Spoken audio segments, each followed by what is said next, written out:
2026 está aí e vai ser o tema principal. Eu vou entrevistar vocês dois agora. Vai ser o tema principal, né? Porque você outro dia foi rebaixado a jornalista, mas ele não é, tá, gente? Ele é advogado, jornalista.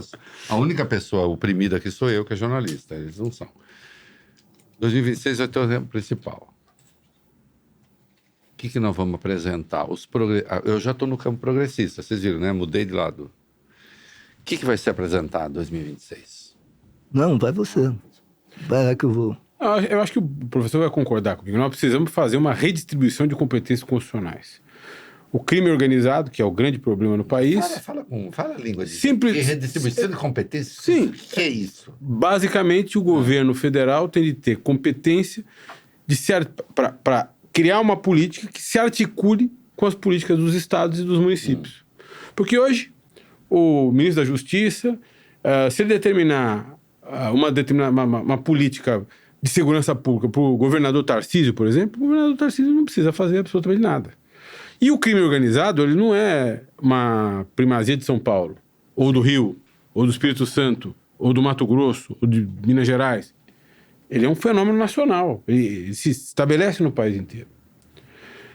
Além disso, você tem uma desarticulação de recursos. Então você tem orçamentos estaduais, orçamentos municipais, orçamento federal, que, submetidos, animados por políticas distintas, às vezes se anulam, se contrapõem. Fora tudo isso que o professor falou e diagnosticou aqui como problema, digamos assim, intelectivo, né? Você está diante de uma situação, diante de um instrumento, de um método, de uma estratégia de solução fracassada e insiste nela. Mas eu vou fazer uma pergunta para você, Valfrido. Você sabe que eu gosto... Sim, mas falta o município. Eu gosto muito de você. Eu gosto muito de vocês dois. Eu gosto muito de vocês dois. Mas eu quero uma ideia força. Uma ideia força. Uma ideia força. Aqui que eu, assim, eu vou chamar as pessoas para conversar. Primeiro, quem eu chamo? Quem que está nessa mesa? E o que nós vamos propor? Eu acrescento isso que você disse, está corretíssimo, Valfrido. Mas pensando no município. Município é o território ótimo para políticas preventivas. Quando a gente fala política preventiva, é natural que o público associe a longo prazo. Isso. Né? Não é verdade. Aquela coisa intelectual, nunca dá certo. Eita! Então tem casos concretos para apresentar. Eu fui trabalhar com o ex-governador, ministro, da época, prefeito Tarso Genro, em 2001, quando eu tive que fugir do país, aquela história toda, saindo do Rio por conta das ameaças. Passei longe do Rio ao todo uns 2 anos. Ameaças que ele sofreu de milícias e bandidos, etc. Ele teve que... E no final, bom, o Tarso me acolheu, me convidou para trabalhar não como secretário, porque isso exigiria que a Assembleia Legislativa, que a Câmara Municipal constituísse um espaço institucional próprio, né? Secretaria, isso era complicado. Então eu fui um assessor especial, mas com, na prática, essa, digamos, responsabilidade de atuar como um secretário municipal de prevenção da violência. Disse assim, Luiz Eduardo, vamos para demonstrar que é possível alcançar resultados brevemente, então num espaço limitado. Vamos para o bairro mais violento e mais pobre do município, Restinga. São 150 mil habitantes e vamos ver se ali funciona. Em 6 meses nós zeramos os homicídios. O problema só retornou muito tempo na frente, mais de 1 ano e meio. O Tarso teve que sair para se candidatar ao governo, eu voltei para o Rio de Janeiro no final do ano, então trabalhamos 1 ano. Em 6 meses nós zeramos o homicídio. A Zero Hora, que era crítica bastante dura, severa, do PT e do Tarso Genro, reconheceu isso, porque os números eram muito evidentes. Rapidamente zerou como?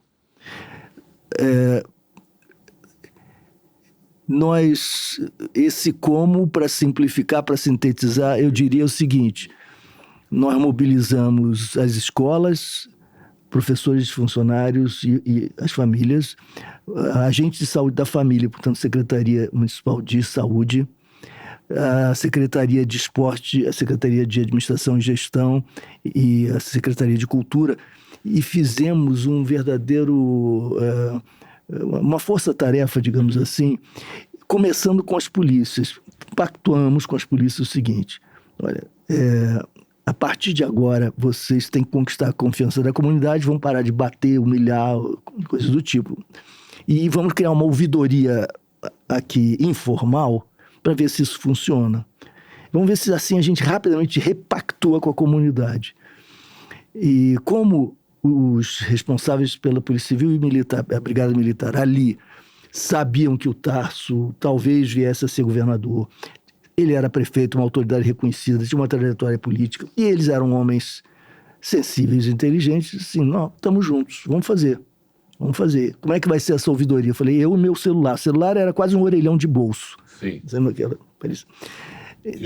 Tijolão. Eu vou receber telefonemas da comunidade, vou passar meu celular, esse aqui vai ficar para isso. Eles vão me ligar a qualquer hora e eu vou ligar para o senhor ou para o senhor e vocês vão resolver, nós vamos resolver cada caso imediatamente. Vamos tentar fazer assim? Vamos.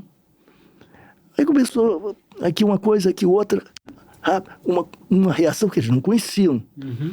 Juro para vocês, em menos de um mês, eu recebi a visita de lideranças comunitárias e tal, dizendo o seguinte, vamos, nós estamos juntos nessa. O pessoal é esse aqui, as armas estão guardadas aqui, quem faz o esquema é um sujeito da Polícia Civil fulano de tal, da Polícia Militar fulano, o pessoal do tráfico aqui se reúne aqui. A sociedade um mapa, da polícia. Entregaram o mapa todo. Imediatamente foram feitas incursões ultra legais, sem violência, e muito pontuais. Uhum. E o pessoal do crime sentiu que alguma coisa estava mudando, que era complicado, que o momento exigia retração, prudência. E nós avançamos. O projeto de reorganização daquela comunidade, com a ampla participação deles, foi uma coisa lindíssima. Porque também Porto Alegre vivia uma excitação cívica, uma paixão democrática, que era alguma coisa contagiante e comovente. Uhum. Eu ia para as reuniões do orçamento participativo à noite, eu ficava embasbacado. O primeiro artigo que eu escrevi sobre a minha experiência em Porto Alegre se chama Uma Noite em Porto Alegre. E como é possível que aquilo acontecesse no Brasil? Os funcionários, os servidores da prefeitura eram mobilizados, eles eram militantes dos direitos humanos, eles queriam... Não tinha história de 9 to 5, tinha que respeitar o horário do trabalhador, mas como militantes, eles voltavam, chegavam mais cedo, nós íamos para a sala de aula, e começamos a ver o seguinte: as crianças problemáticas não eram problemáticas, elas viviam um problema tremendo que não lhes cabia, que não era de sua responsabilidade. A mãe sofrendo violência doméstica, o pai desempregado e alcoolizado, drogado, etc., e violento. As crianças testemunhando isso, que é crudelíssimo. Na escola, inadimplentes, sonolentos e agressivos. É evidente, porque elas são problemáticas. Mas a diretora não tinha o que fazer, nem sabia disso, nem tinha como resolver o problema ali. Então chamava a mãe, os pais já não havia a mãe, o pai já não estava. E a mãe hesitava em ir, postergava isso, porque sabia que ia ser culpada, ia ter um problema a mais, né? E ela se sentia culpada também, não sabia o que fazer, mas finalmente ia. E aí a diretora dizia, funcionário, toma que o filho é teu, resolve isso. E as mães, a gente tinha encontros, elas choravam, eram meninas jovens, choravam. O que é que eu faço? Eu não sei o que fazer, eu tenho que trabalhar 2 vezes, agora eu não tenho mais o marido. E a criança está sozinha, se sentindo rejeitada por conta da separação, por conta da violência, pela minha atenção psicológica, meu sofrimento, e ela se sentindo culpada e ao mesmo tempo rejeitada. E indo para a escola, o que é que eu faço? Esse não pode ser um problema seu, tem que ser um problema nosso. Quem é que pode ajudar melhor? A gente de saúde da família é quem tem mais intimidade com a família. Então, se ele souber investigar ou ela, que esse troço que se chama problema hepático, pode não ser-lo, pode ser problema de alcoolismo, né? Fígado, mas se começar a fazer outras perguntas com confiança, com respeito, se nós pudermos criar aí tramas de ajuda mútua com participação do Estado, quer dizer, do município no caso, né? E com eventual ajuda do Olívio Dutra, é claro, também do governo do Estado. Aquilo virou um avião, era um negócio tão encantador, tão entusiasmante, que nós começamos a descobrir programas. Havia quase 80 projetos na área de esportes em Porto Alegre, que beneficiava quem? Aí fui ver lá com o secretário de gestão, eu disse, bom, aí eu sugeri, vamos criar uma matriz de gerenciamento integrado, porque os beneficiários são os mesmos ano após ano, porque são projetos maravilhosos e alguns sabem que existem e vão buscar sempre renovar suas matrículas. Espetacular, você está falando, me lembra a belíssima música Menino Deus, do Caetano. Menino Deus. Menino Deus, quando sua luz se acenda, a tua voz cantará a sua lenda, que é uma música em homenagem a um bairro de Porto Alegre. Que sofreu muito agora com a tragédia. Sofreu muito agora. E a música é absolutamente espetacular. Eu adoro. E nós temos que caminhar para o encerramento. Eu vou deixar para vocês dois. Nós, o Campo Progressista, aquele livro que a gente queria fazer lá atrás, gravando as nossas conversas, né? Você estava no Campo Progressista, estava no Campo Conservador. Agora foi para o Campo Progressista, porque não deu para ficar lá. Mais companhias. Mais companhia. É um bando de gente insuportável. 2026 nós temos que apresentar uma proposta. Nós, os progressistas, temos que apresentar uma proposta. Nós sabemos o que os reaças querem. Eles querem matar pobre e preto. E apresentar pilha de cadáveres e assim... Tá resolvido. É isso. É isso aqui, é isso que a gente faz. E nós sabemos fazer isso. E eles sabem fazer isso muito bem. Eles sabem fazer isso muito bem. Sem dúvida. É o que fazem. É só o que fazem. Nós temos que apresentar uma proposta. Você já fez um seminário com gente brilhante, inclusive o meu amigo. Mas agora nós temos que deixar uma mensagem também aos progressistas. Nós temos que dizer para eles, né? E agora eu estou botando o papel do entrevistador aqui, estou botando vocês dois no alvo. Nós temos que dizer para eles por que é que nós precisamos apresentar uma proposta de segurança pública. Primeiro você, que não é meu entrevistado hoje, é só meu amigo aqui. Fazemos o nosso podcast. E depois deixamos para o nosso entrevistado. Basicamente por dois motivos. Primeiro, porque o povo brasileiro, que é o destinatário final de políticas públicas, está sendo vitimizado, massacrado de todos os lados. Seja porque é vítima da violência, seja porque participa da violência. Como agressor. Em segundo lugar, porque nós estamos comprometendo a democracia com a infiltração criminosa nas estruturas de Estado. E nas estruturas de mercado. Daqui a pouco nós não vamos saber quem é capitalista e quem é criminoso, nós vamos saber quem é político e quem é criminoso. Acabaram de prender um italiano aqui, que está fazendo delação premiada na Itália, e ele disse, não, de fato, eu estou negociando com o PCC, estou negociando com o Comando Vermelho, são nossos associados. É isso. Né? Por que é que nós precisamos dar uma resposta? Nós, os progressistas, esse nosso livro vai ser diferente daquele que a gente imaginou lá atrás, né? Lá atrás, né? Ele estava em campos diferentes. Por que é que nós, os progressistas, precisamos apresentar uma proposta de combate à violência? Essa é uma grande questão nacional, democrática, popular. Ela mobiliza, por justas razões, a grande massa de trabalhadores e trabalhadoras no Brasil todo.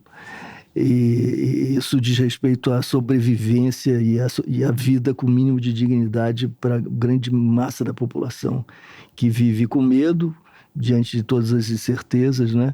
E que não conta com as instituições destinadas a protegê-la como seus aliados, né? Por conta do bias racista, classista e de território que marca o comportamento policial. E para isso a gente vai precisar contar também com o Ministério Público para que passe a cumprir seu papel constitucional de exercer o controle externo, atividade policial. A gente vai precisar discutir a sério o modelo policial que é único no mundo e que não funciona. A gente vai ter de questionar com coragem o encarceramento em massa de jovens negros, jovens pobres, e de dar nomes aos bois, chamar de genocídio o que tem aterrorizado a juventude negra nos territórios vulneráveis, em ameaças sucessivas, com beneplácito e com orientação, muitas vezes, do Estado, né? Então, antes, é preciso que todo mundo entenda o seguinte: se a gente vai enfrentar a criminalidade, a gente primeiro tem que arrumar a casa e dispor de meios para fazê-lo. E para isso há instituições, e elas não estão funcionando, e elas criaram mecanismos que as engataram em dinâmicas degradadas e degradantes. Então, para salvá-las, refundá-las, recriá-las, nós vamos ter de ser ousados e falar disso tudo, dando nomes aos bois, com muita clareza, porque de início isso vai parecer, bom, nós vamos ficar desgastados, acuados, porque a direita vai dizer que nós queremos proteger bandidos, etc. E se nós recuarmos, esse discurso vai se reiterar. A primeira coisa a dizer, eu acho, é reconhecer, sem hipocrisia, o seguinte: desde a redemocratização, quem tem comandado a segurança pública é a direita. E às vezes a extrema-direita. O resultado é aí. Nós somos um grande laboratório. Não é preciso pensar o futuro. Basta que a gente se debruce sobre o que está acontecendo, sobre o que aconteceu. Nós já sabemos do que eles são capazes. Nós sabemos, é isso que nós temos. Criticar a esquerda por esse resultado é um absurdo. É uma injustiça. É uma injustiça. Então, nós é que temos de oferecer à sociedade um caminho alternativo. E isso exige muita ousadia e a compreensão de que não se trata de uma guerra contra os pobres, mas de uma disputa por cada menino, por cada menina, em todos os territórios, oferecendo, com sinal invertido, valores, afetos, bens materiais que eles obtêm do lado de lá.